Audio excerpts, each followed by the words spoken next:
باللہ من الشیطان الرجیم بسم اللہ الرحمن الرحیم فَإِن لَّمْ تَأْتُونِي بِهِ فَلَا كَيْلَ لَكُمْ عِندِي وَلَا تَقْرَبُونَ قَالُوا سَنُرَاوِدُ عَنْهُ أَبَاهُ وَإِنَّا لَفَاعِلُونَ صدق اللہ العلی العظیم۔ رفقائے گرامی، حضرت داؤد علیہ السلام ہوں یا حضرت سلیمان علیہ السلام، حضرت یوسف علیہ السلام ہوں یا حضرت محمد مصطفیٰ صلی اللہ علیہ وآلہ وسلم،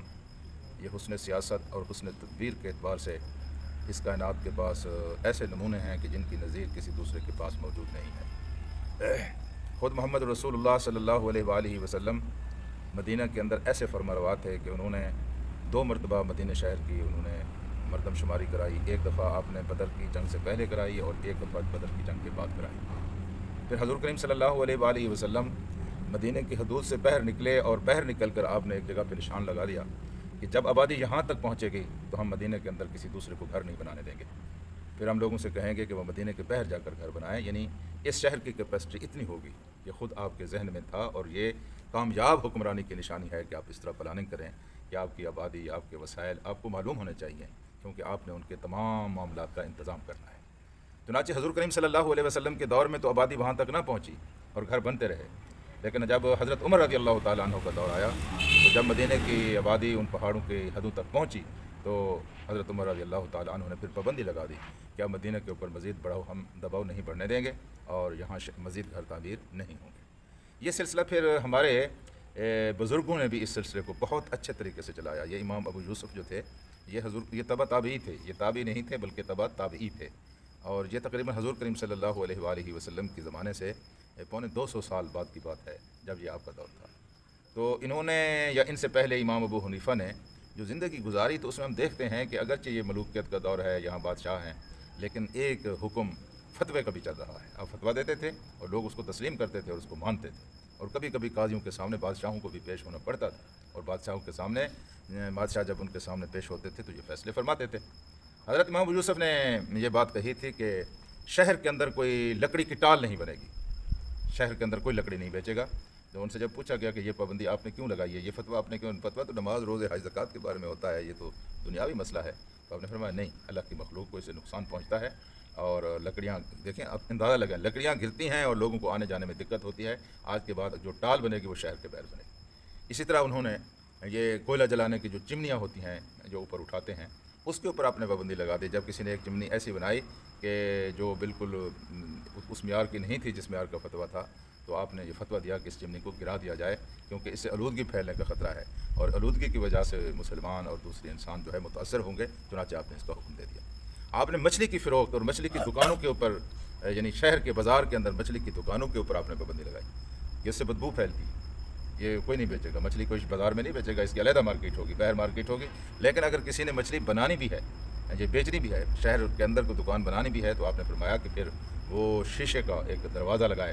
اس وقت شیشے کے اس طرح کے دروازے تو نہیں تھے، نہ اس کی کوئی روٹین تھی، شیشے کا دروازہ لگائے اور اس کے اندر مچھلی رکھ کر بیچے تاکہ بدبو بھی سامنے نہ آئے، اور شیشے کا دروازہ اس لیے بھی رکھے تاکہ اندر پتہ چلے کہ دکان کے اندر کیا ہو رہا ہے۔ ایسی ساری سرگرمیاں دکان کے اندر تقریباً ممنوع ہیں کہ آپ پردہ لگا کر سودا بیچیں یا پردہ بنا کر کوئی دوسرا کام کریں۔ دکان کو اوپن ہونا چاہیے، دکان کے اندر پردے نہیں ہونے چاہیے۔ تو یہ سارے انتظام ہمارے اسلاف نے کیے ہیں، اور یہ حسن تدبیر۔ لیکن اس سلسلے میں جناب یوسف کی تدبیر کا چرچا تو پھر تاریخی چرچا ہے نا، کہ انہوں نے 7 سال تک گندے کو جس طرح ذخیرہ کیا، کوئی معمولی بات نہیں ہے۔ 1 سال کے سٹاک ہوتے ہیں ہمارے، 4 دفعہ الٹتے پلٹتے ہیں، اور پھر آخر میں کوئی بہت ساری بوریاں ضائع ہو جاتی ہیں۔ 7 سال تک انہوں نے گندم کے اکٹھی بھی کی اور ان کو جمع بھی فرمایا۔ پھر اگلے 7 سال میں ان کو تقسیم بھی کیا، اور تقسیم بھی اتنی زبردست عادلانہ طریقے پر، اگرچہ آپ نے محکمہ بنایا تھا، اس محکمے کے اندر لوگوں کی ڈیوٹی تھی اور لوگوں کو وہ غلہ دیتے تھے۔ ارد گرد کے ممالک میں بھی یہی چرچا اور یہی شہرت ہو گئی تھی کہ ایک عدل پسند حکمران ہے مصر کے اندر جو لوگوں کو غلہ دیتا ہے، اور لوگ اس کے پاس آتے تھے اور سب کو دیتے تھے۔ البتہ اس بات کا اہتمام تھا کہ ہر آدمی جناب یوسف سے مل نہیں سکتا تھا، اور ممکن بھی نہیں ہے، بھیڑ ہو جاتی ہے، رش ہو جاتا ہے، تو کچھ لوگوں کو جناب یوسف خود بھی ملا کرتے تھے۔ جب یہ بھائی آئے تو ان کو آپ نے ان خواص میں شامل فرمایا، ان کی خاطر تواضع بھی بڑی کی، اور ان کو اپنے ملاقات کا شرف بھی بخشا، اور پھر ان سے باتیں بھی کیں، لیکن ان پر زہر نہیں ہونے دیا کہ میں تمہارا بھائی۔ تو جب باتوں کے دوران باتیں چل نکلیں تو تو آپ نے کل سنا تھا جناب یوسف نے کہا جب انہوں نے کہا کہ جناب یہ تو ہم یہ 10 آئے ہیں، ایک ہمارا چھوٹا بھائی بھی وہاں موجود ہے اور ہم بڑے غریب لوگ ہیں، بہت دور سے آئے ہیں، تو آپ بہت اچھے ہیں، اس طرح آپ نے ہماری تواضع کی ہے، جس نے آپ نے ہمارے اوپر مہربانی کی ہے، ہمیں آپ کی مہربانی اور آپ کے تواضع سے توقع ہے کہ آپ ہمارے اس بھائی کا غلہ بھی دے دیں، آپ کی بڑی مہربانی ہوگی۔ تو جناب یوسف نے فرمایا یہ ہماری روٹین تو نہیں ہے، اس طرح دھوکے بہت ہوتے ہیں، ہم تو صرف اس کو دیتے ہیں جو جہاں آئے گا اور اس کو ہم غلہ دیں گے، کسی گھر بیٹھے آدمی کے لیے ہم غلہ چلو ہم تمہیں دے دیتے ہیں، لیکن شرط یہ ہے کہ تم جھوٹ نہیں بول رہے ہو۔ تو انہوں نے کہا جناب ہم جھوٹ نہیں بول رہے، اگر اب تم جھوٹ نہیں بول رہے تو پھر اگلی دفعہ یہ ثبوت کے طور پر اپنے اس بھائی کو لے کے آنا ہمارے پاس، تاکہ ہمیں معلوم ہو کہ تم نے سچ کہا ہے اور یہ غلہ جو تم لے گئے ہو ایک حقیقی آدمی کے لیے لے گئے۔ اور پھر یہ بھی فرمایا کہ اگر تمہارا یہ جھوٹ ثابت ہو گیا، ثابت کس طرح ہوگا؟ اگر تم اپنے اس بھائی کو لے کے نہ آئے تو اس کا مطلب یہ ہے کہ تم نے غلط بیانی کی ہے اور تم نے جھوٹ بولا ہے، اور اس صورت میں پھر یہ ہے کہ تمہیں بھی غلط نہیں ملے گا اور میرے قریب بھی نہ آؤ، پھر تمہیں یہ عزت نصیب نہیں ہوگی جو اس دفعہ میں نے تمہیں بخشی ہے، پھر آؤ گے تو وہاں کھڑے ہوگے لیکن میں آرڈر کر دوں گا کہ تمہیں غلہ نہیں ملے گا۔ اب قرآن حکیم نے اس کا تذکرہ کس طرح کیا؟ انہوں نے فرمایا کہ بات یہ ہے کہ فَإِن لَمْ تَأْتُونِي، اگر تم اس کو لے کے نہ آئے، بس اگر لا تَأْتُونِی، نہ لے کے آئے میرے پاس اس بھائی کو جس کا تم مجھ سے غلہ لے رہے ہو، تو پھر کیا ہوگا؟ انہوں نے فرمایا فَلَا كَيْلَ لَكُمْ، تو تمہارے لیے کوئی کائل نہیں ہوگا۔ کائل کہتے ہیں کسی چیز کو ناپنے کے پیمانے کو، اور کائل اس وزن کو بھی کہتے ہیں جو ناپا گیا ہو۔ تو یہ جو ہم نے وزن مقرر کیا ہے کہ جو آدمی یہاں آئے گا اس کو ہم ایک بار دانہ دیں گے، یہ ایک اونٹ جتنا دانہ اٹھا سکتا ہے، تقریباً 5 من کے قریب یہ مقدار بنتی تھی، تو ایک تو تمہیں بھی نہیں ملے گا، غلہ نہیں ملے گا، اور دوسری بات یہ ہے کہ ولا تقربون، اور تمہیں یہ جو ہم نے عزت افزائی تمہاری کی ہے اور تمہاری شاہی مہمان تم بنے ہو، یہ بات بھی نہیں ہو، بس یہ اب تمہارے اوپر ہے کہ تم۔ بھائیوں نے کیا کہا؟ قالوا سنراود عنہ اباہ، پھر انہوں نے پتہ نہیں دوسری باتیں بھی کی ہوں گی، قرآن نے ان کا تذکرہ نہیں کیا، یہ ہے وہ ہے، ہمارا باپ بڑا وہم کرتا ہے، وہ اپنے بیٹے کو اپنے سینے سے جدا نہیں کرتا، لیکن ہم نراود عنہ، ہم اس کوشش کریں گے،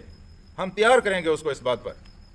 ہم ان کو آمادہ کریں گے، ہم ان کو قائل کر لیں گے، منوا لیں گے ان سے بات، ہم سستی نہیں کریں،